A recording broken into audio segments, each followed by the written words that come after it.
Hey, what's up guys? Coach Jameson. Welcome back to our next video in this series of healthy lifestyle habits to create a healthy, happy, and durable body. Next, we're going to go into our daily resting patterns. In our modern society, we've come to adopt and use the chair for most of our resting patterns. Sitting down in a chair, our couch, our car, at a restaurant, no matter where we go, we see the chair. The issue that we have with the chair is it starts to create compensations within the body that don't really help us maintain a healthy body through life. The chair starts putting us into this flexed pattern into the body. We have support from usually a backrest, whether it's a chair such as this, a couch or our car, or an office desk at home, and we start adopting this rounded posture. You're going to notice here my tail is tucked under in the exact opposite position of that back chain dominance we were talking about earlier. We're living now in this tucked position and the hips forward, and the chair just consistently molds us into that from the time we're young little kids. Most of us have been sitting in chairs since we were 4 years old, all the way up through university, and we continue to do so until the day we die. Now, I want to make sure that you don't look at the chair in this negative manner, because then we can start creating and causing, almost manifesting pain in our body every time we go sit in a chair, because we have it in our head that like, oh, if I sit in the chair, it's bad, it's going to hurt my body. I don't want you to do that. Again, don't get neurotic about these things. We live in a modern world where you're going to have to sit in a chair. You're going to have to sit in an airplane. When you drive in your car, you're going to have to sit. You're not going to be able to adopt some of these natural resting postures I'm going to get into here on the floor. We just can't do them sometimes. But we can create a healthy environment at home, at our office, at our home office, even sometimes in certain environments outside in public. We can utilize a chair and go into some more healthier postures. So what do we do if we have to sit in a chair? We're going to do our best to find what we call our sit bones. They're at the very bottom. So think of almost sticking the butt back and up so we get that nice natural curve into the low back. Hands up top, onto the thighs, shoulders. Again, I don't want to be leaning back. Do your best to maybe get away from the backrest. That way we don't go back to try to find it for support. So scooting towards the end of your chair, whether it's in your car even, pulling the backrest away. In this case, pulling your butt away from the backrest because we're in a chair that's set in its position. From there, again, find your little gentle chin tuck so we get out of that tech neck position, and just doing our best to stack your body. Again, this is a practice of awareness. Just catch yourself when you find that you're going to old patterns. Don't get upset, just pull back into a better position. And we don't have to like exaggerate and sit tall, rigid as a robot. Our bodies were designed to move. This is why sitting in place isn't very natural. Standing in place for hours on end isn't very natural. The body just wants to move. So this is what you're going to notice when we get down to the ground, that it gives us that availability to not be stuck in one position and move around as our body likes. So those are some tips if we have to sit in the chair, just doing your best to sit upright, keep the hips back just a little bit. I don't have to sit in a crazy pitched forward position and get like uncomfortable and cause unnecessary tension. I'm just going to do my best to get my head over my shoulders over my hips, and get out of this tail tuck position and try to find a little bit more extension into that lumbar spine. All right, let's move down to the ground where we can kind of get into healthier shapes and patterns. The first position we're going to go over is our most common. This is Seiza position. We observe this a lot amongst indigenous people and babies. Most of my clients who have children, I tell them to notice how their children just naturally went into these resting postures on the floor without them teaching them. It's kind of like ingrained into our DNA. It's coded. So, Seiza position.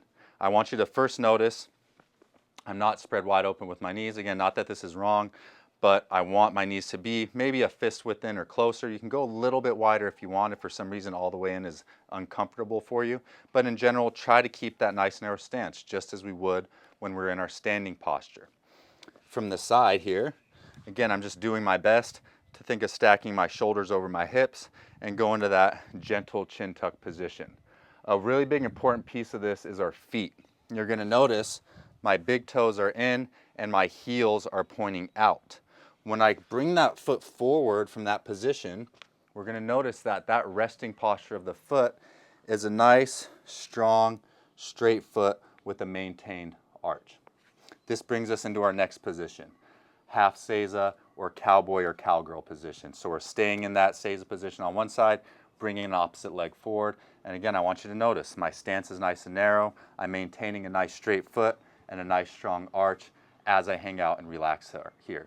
These postures also, notice they're going to be good for opening up the knees, ankles, and hips as we're resting here. We can switch to the other side once we get tired there. Bring the other foot forward. Again, this is our half seiza position. The third posture I want to go into is just crisscross. This is a basic one we've all been able to do since we were little kids, but we might have lost it now that we've gotten older. You can kind of go into this into many ways. We can go into a traditional one. Once we get a little bit more open to the hips, we can start messing around with half lotus and more opening into the hips position. Some of us are going to be really caught into the hips, so we won't have access right away. That's another beautiful thing about these ground resting postures. The more we do them, the more we're going to kind of gain access to these other positions. Now, if resting on the ground, if in any of those three positions was tough for you, what we're going to do is modify. And how we're going to modify it is we're going to take either something like a yoga block, maybe some pillows. You can even buy what they call a seiza stool online. To show you how this is going to help, we would do something like this if when you sit down and there's just a ton of pressure on the knees, maybe you're feeling pinching in the hips or it's just too much pressure onto the tops of the feet and ankles, we're going to take this block and just elevate the hips. So in your mind, in any of these ground resting postures, if you find it difficult, just think, hey, I need to elevate my hips. So we're going to take this block, I'm going to place it right between my ankles on this second setting. You're going to notice I'm going to keep those heels pointing out and the big toes in. And now I could sit back and have my heels elevated, and it takes a lot of that pressure off the ankles, off the tops of the feet, maybe off the knees if that is where I was feeling it. Again, this modification is going to be up to you and your body. I want you to find a position where you would be able to hold this seiza posture for a minimum of 5 minutes with ease and without discomfort. So if for some reason you're sitting here and after 3 minutes you're like, man, I got to get out of here, my knees are feeling it, my feet are feeling it, elevate the hips a little more. Again, we can use things like pillows, bolsters, whatever you have laying around the house to get the hips up to find your comfortable seiza position. I can also go with my hips up here into my half seiza. So I have my hips down onto my block, I can bring one foot forward, and now I'm in half seiza and I don't have all that pressure loading into one side as hardcore as I did without the block. Again, we can switch from both sides. And you can see, as I mentioned before, when we're on the ground in these postures, we have the ability to move in between different postures, so we're not just stuck here. You know, in the chair, again, that's a position we're just stuck in for anywhere from 6 to 8 hours a day if that's what we're doing for work. Even when we're in school, we're just molded into that position. The body doesn't really have any other options when you're sitting in a chair. From here, we can go back to crisscross, and again, the block is just going to go under my hips.